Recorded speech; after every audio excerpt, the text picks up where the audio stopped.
Werenoi, de son vrai nom, Jérémy Djibril Bana Owona, était l'un des artistes les plus en vue de la scène rap française. Né le 30 janvier 1994 à Melun, il avait grandi à Montreuil, en Seine-Saint-Denis.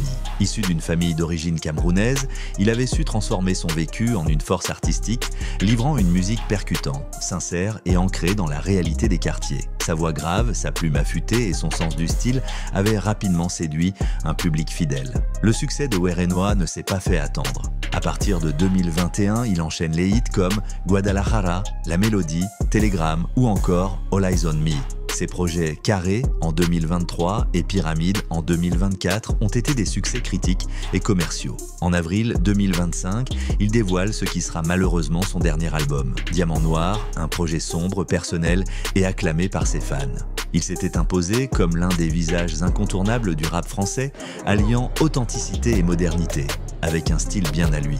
Mais derrière l'artiste se cachait aussi un homme passionné par les belles choses. Werenoi menait une vie de luxe bien méritée, qu'il exposait sans jamais tomber dans l'excès. Il roulait dans de puissantes voitures de sport, notamment des Mercedes AMG, et avait été aperçu à plusieurs reprises dans des bolides comme la Lamborghini Urus. Son style vestimentaire était aussi une signature. Entre streetwear, haut de gamme et pièces de créateur, il portait souvent des marques comme Amiri, Balenciaga ou Dior. Malgré son succès et sa vie de rêve, Werenoi restait discret. Peu exposé médiatiquement, il cultivait le mystère autour de sa personne, préférant laisser parler sa musique. Il vivait entre Paris et d'autres lieux tenus secrets, profitant de son succès dans un certain calme. Comment tu prends laquelle du coup là?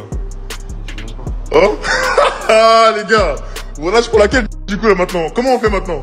La voiture du Renoir. Oh, le 17 mai 2025, l'annonce est tombée comme un coup près.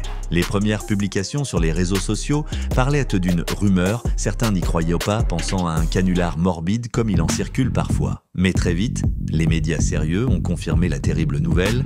Werenoi, l'un des piliers du rap français, était décédé à l'âge de 31 ans. La cause exacte de sa mort n'avait pas encore été dévoilée dans les premières heures, ce qui a alimenté encore plus la stupeur, l'émotion et les interrogations. Les hommages ont afflué de toutes parts. Des rappeurs comme SCH, Gazo, Nino ou encore Maes ont partagé leur tristesse et leur respect pour l'artiste disparu. Sur Instagram, Twitter, TikTok, les fans ont inondé la toile de messages bouleversés, de vidéos, de photos, de morceaux emblématiques. Certains rappelaient combien Werenoi avait marqué une génération entière avec sa voix si reconnaissable, ses punchlines crues mais profondes et son aura de rappeur à part. Selon les premières informations disponibles, Werenoi serait mort brutalement.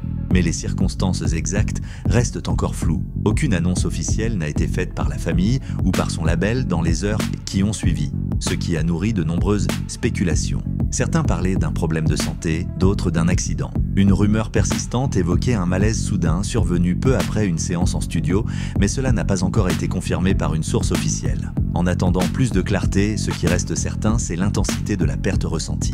Car Werenoi n'était pas qu'un rappeur, il était devenu un symbole. Celui d'un jeune issu des quartiers qui avait su se frayer un chemin dans une industrie difficile sans jamais renier son identité. Celui d'un artiste discret, mais vrai, qui touchait profondément son public. Sa mort soudaine, à un moment où sa carrière était au sommet, a brisé quelque chose dans le cœur du rap français. Un sentiment d'injustice, de vide et surtout de tristesse intense a traversé la scène urbaine. Le choc était d'autant plus violent que Werenoi semblait en pleine forme et plein de projets. Quelques jours avant son décès, il avait encore posté une photo sur Instagram, souriant, vêtu d'une veste en cuir stylée et entouré de son équipe. Rien ne laissait présager qu'un drame allait se produire si peu de temps après.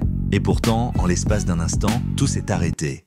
Après l'annonce de sa disparition, une chose est devenue évidente. Werenoi n'était pas seulement un rappeur, il était un repère. Pour de nombreux jeunes, issus de quartiers populaires, il incarnait une réussite crédible, accessible, mais surtout digne. Werenoi avait construit son image avec intelligence. Sa vie de luxe, bien réelle, n'était jamais affichée de manière arrogante. La perte de Werenoi a laissé un vide, mais aussi une empreinte. Il a ouvert la voie à une nouvelle génération d'artistes qui ont compris que l'on pouvait réussir en restant vrai.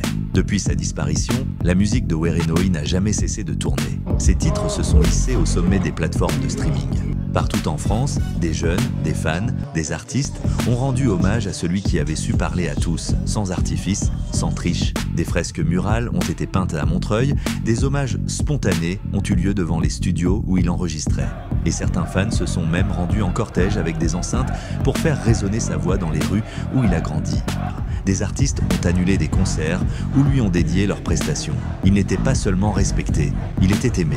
Car Werenoi représentait plus que de la musique.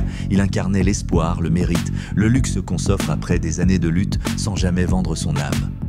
Si tu veux continuer à suivre nos vidéos sur les vies de luxe des stars disparues ou toujours vivantes, pense à liker cette vidéo, t'abonner à la chaîne Luxe Intemporel et activer la cloche de notification pour ne rien manquer. Dis-nous en commentaire quel est ton morceau préféré de Werenoi et surtout, que représente-t-il pour toi? Merci d'avoir regardé cette vidéo jusqu'au bout.